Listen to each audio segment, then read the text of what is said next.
안녕하세요. 서범석 변호사입니다. 이번에는 형사재판 준비할 때 많이 물어보는 질문 5가지 한번 말씀드려 보겠습니다.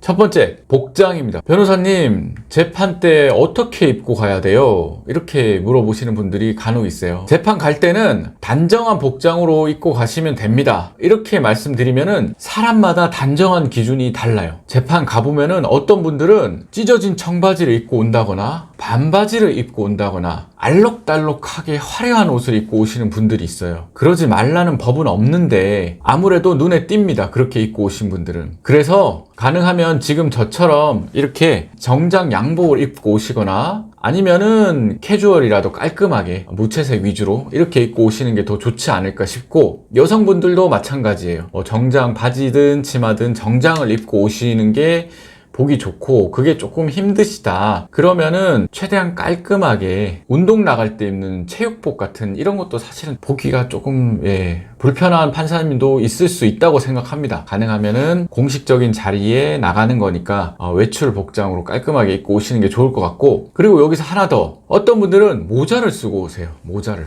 평소에 모자 쓰고 다니는 게 익숙해서 그러신 분들이 있는데, 모자를 쓰고 오시면은 법정에 들어서면은 법정 경위가 바로 얘기해요. 모자 벗으셔야 됩니다. 이렇게 얘기합니다. 모자를 벗고 재판정에 들어가야 됩니다. 근데 모자를 썼다 벗으면 머리가 모자를 쓴 상태에 맞춰져 있으니까 좀 부시시할 수가 있죠. 그리고 자기가 이렇게 맞춰서 온 건데 지적을 받으면 당황을 할 수가 있어요. 누구든지. 그런 게 있기 때문에 모자 안 쓴 상태에서 최대한 단정하게 입고 오시는 걸 추천드립니다. 두 번째, 법정에 들어가면은 바로 재판정에 들어가서 재판을 하는 게 아니고 방청석에 앉아서 대기를 하거든요. 대기하는 동안에 주의할 점을 말씀드려 볼게요. 대기하는 동안에는 전화는 무조건 벨소리가 아닌 걸로 해놓으셔야 돼요. 전화 벨이 간혹 울리는 경우가 있는데요. 그럴 때 상당히 보기 안 좋습니다. 판사님 눈에 띌 수도 있고, 그럼 그분은 좀 안 좋게 볼 수도 있겠죠. 급한 게 없으면은 전화기 꺼놓고 들어가시거나 무음이나 아니면은 진동이나 이렇게 하시고, 변호사들도 마찬가지로 진동해놓고 들어가고 계속 대기하고 있는데 중간에 급한 전화가 오면 받아야 되니까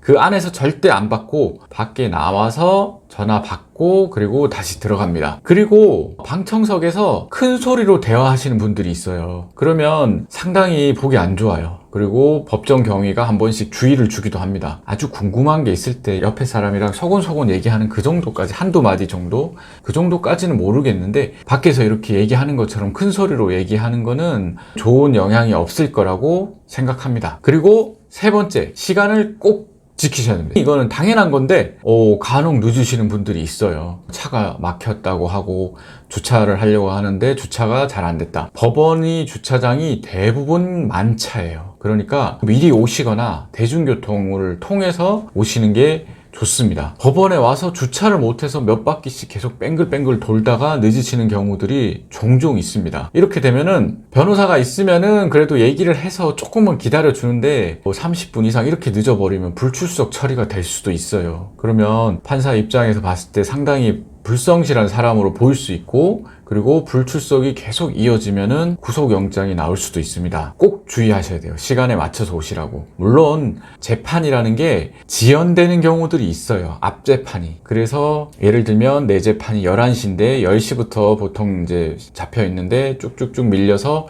11시 재판이 11시 반에 하는 경우들도 있지만, 그런 것까지 생각을 하시면 안 되고 늦어도 11시, 웬만하면 11시보다 일찍 도착하게 법정에 오시는 걸 추천드립니다. 그리고 네 번째, 재판정에 들어갔을 때 판사의 말 중간에 끼어들고 말씀을 하시는 분들이 간혹 있어요. 정말 놀라운 일이에요. 이렇게 하시면 안 돼요. 근데 마치 그냥 대화하시듯이 재판 절차라는 게 있는데 그 중간에 갑자기 막 얘기하시는 분들이 있어요. 그러면은 인상이 너무 안 좋아요. 그렇게 하지 마시고 말할 기회를 줍니다. 재판 절차에 따라서 말할 기회를 주기 때문에 기다리셨다가 물어보면은 답변을 하시고요. 꼭 해야 될 말이 있다. 내가 도저히 지금 얘기 안 하면 안 되겠다. 그럴 때는 손을 들고 기다리십시오. 할 얘기 있으시냐고 물어봅니다.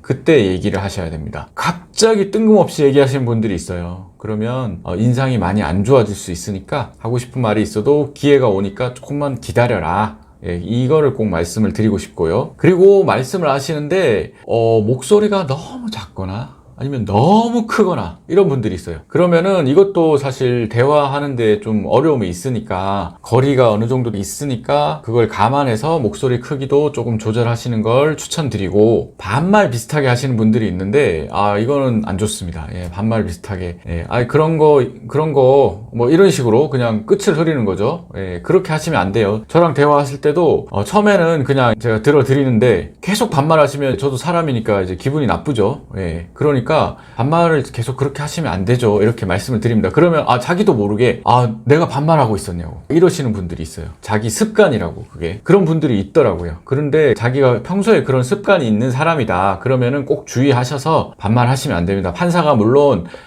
훨씬 나이가 어릴 수도 있어요, 본인보다. 피고인은 50대 60대인데 판사는 정말 어리면은 20대 또는 30대, 그러니까 자기 아들 뻘인 경우도 있죠. 아들, 딸 뻘인 경우도 있지만 그렇게 생각하시면 절대 안 돼요. 판사는 판사고, 나이를 생각하시면 안 됩니다. 반말하시면 안 돼요. 그거 주의하시고. 그리고 5번째, 재판 날짜를 정할 때 그날 정해진 절차가 끝나면 다음 재판 날짜, 공판이나 선고 날짜를 정합니다. 그 날짜에 대해서 판사님께서 이날로 정합니다 하면은 보통은 그냥 그날로 하는데 그날 꼭 안 되는 일이 있다 그러면은 그날 안 됩니다 라고 하면서 얘기하면은 변경을 해줘요, 그 자리에서. 근데 특별한 이유가 없이 그날은 안 됩니다 이렇게 하시는 것보다는 그날은 제가 회사원인데 꼭 가야 되는 외국 출장이 예정되어 있습니다 라든지, 아니면은 부모님 수술 날짜입니다 라든지 이렇게 얘기를 하면서 늦추는 게 더 보기 좋겠죠. 이해하기 좋겠죠, 판사 입장에서. 그러니까 보통 재판 날짜가 내가 오늘 나간다 그러면 한 달 정도 후에 같은 요일에 잡혀요. 그렇기 때문에 그 정도 일정을 한번 체크하고서 나가시면은 다음 재판 일정을 내가 원하는 날짜에 잡을 수 있겠죠. 그런 걸 미리 생각하고 가시는 걸 추천드리고, 그렇게 해서 재판 날짜를 잡았는데 피치 못할 사정이 생기는 경우가 있어요. 교통사고가 난다든지, 그리고 뭐 가족 중에 누가 아픈데 내가 간호를 해야 된다든지 그런 경우들이 있을 수 있잖아요. 그럴 경우에는 기일 연기 신청서라는 거를 미리 냅니다. 등기 우편으로 보내도 되고 법원 종합민원실에 직접 가서 내셔도 되는데, 그거를 하루 이틀 전에 도착하게 내시면 안 되고, 가능하면은 그 사유가 생긴 직후에 내시고, 여차여차해서 조금 늦어졌다 해도 늦어도 한 일주일 정도 전까지는 제출을 하셔야지 재판부도 재판 일정을 잡는데 도움이 되니까 그렇게 하시고, 기일 연기 신청서를 내실 때는 첨부 서류로 해서 입원하셨으면 입원 확인서, 출장 가시면은 출장 관련 회사의 서류들 이런 거를 첨부해서 내시기를 바라고, 내시고 재판 기일이 바뀌면은 통지가 오는데 본인도 나의 사건 검색에 들어가서 한 번씩 체크해 보시는 거를 추천드립니다. 오늘은 형사재판에 대해서 궁금한 것 5가지에 대해서 말씀을 드려보았습니다. 형사재판을 앞두고 계신 분들께 도움이 되었으면 좋겠습니다. 감사합니다.